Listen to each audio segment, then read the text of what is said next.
The old cliche saying goes, never judge a book by its cover. Yet so many of us, myself included, are often so quick to judge an anime's worth by how we initially perceive its art style. I'll be the first to admit there's a number of anime I've either never watched or gave up on after one episode simply for the fact that I hated the visuals. I won't argue that in so many cases, poor animation is often a clear indicator that all other aspects of the show will also be poor. But in cases where that isn't true, it's pretty unfortunate that so many of us miss out on absolutely incredible shows. Combating this is fairly tricky, but I think a lot of us have adopted a 3-episode watch commitment as the first line of defense. It's easy to discount an entire series by how you feel about the first episode, but it's actually really common that shows have poor introductory episodes and later make up for it once it gets rolling along. This falls in line with TV shows who often have a first episode as a pitch to convince money holders to throw cash at the project, but quickly change the format, sometimes even the actors, after the contracts are signed. I'm not exactly sure if animes are pitched similar, but sometimes it feels like shows often come out of the gate at a snail's pace and lose our attention before they even really begin.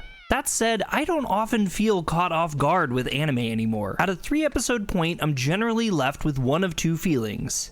Feeling 1, yeah, this show blows and I'm done with it. Or feeling 2, holy crap, this show is amazing! I need to watch it all right now! Ranking of Kings was a entirely different feeling though. The first episode I watched, I immediately felt a heavy pull away from the show due to its animation, and both myself and Bree were so deeply not feeling it that honestly, I think we were just tuning it out by the episode's end. That day was our day off though, and we really didn't feel like hunting for more anime, so out of laziness, we just ended up playing the second episode anyway, and then the third after that. By the end of the third episode, we'd normally have a pretty concrete feeling if the show was great or not, but with ranking, I just felt pretty flat. Sure, episode 3 has a great ending and alluded to better things to come, but it also didn't carry that emotional weight that I always hoped for. Still, we continued watching it out of curiosity, and soon before we knew it, we were not only watching the episodes, but were now actively on a strong binge, screaming from episode to episode, only stopping to have discussions on our feelings about the show before jumping to the next episode. So what makes Ranking of Kings so great, and why was the 3-episode rule not enough to give us a clear picture of the amazingness ahead? I'd say that the way character development is handled is both the greatest part of the show while also creating the biggest barrier to entry. Unlike many animes or even TV shows, Ranking's characters are incredibly real people with much more complex backgrounds and emotional connections than you'd initially expect. The introductory episodes don't even come close to offering any inkling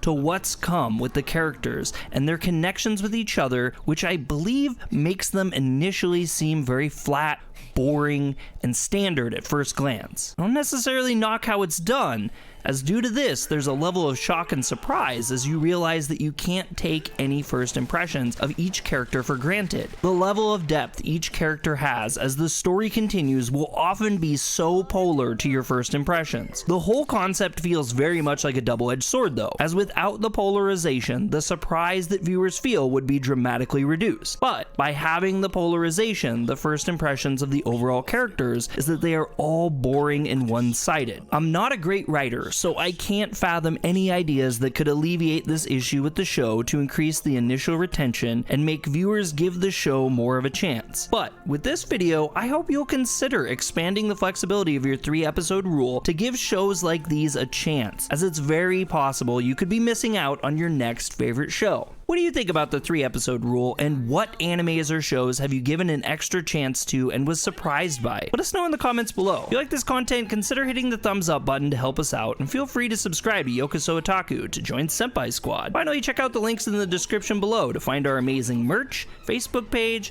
and Discord server links. We'd love to see you there. I'm Dre with Yokoso Otaku, and we'll catch you on the next one.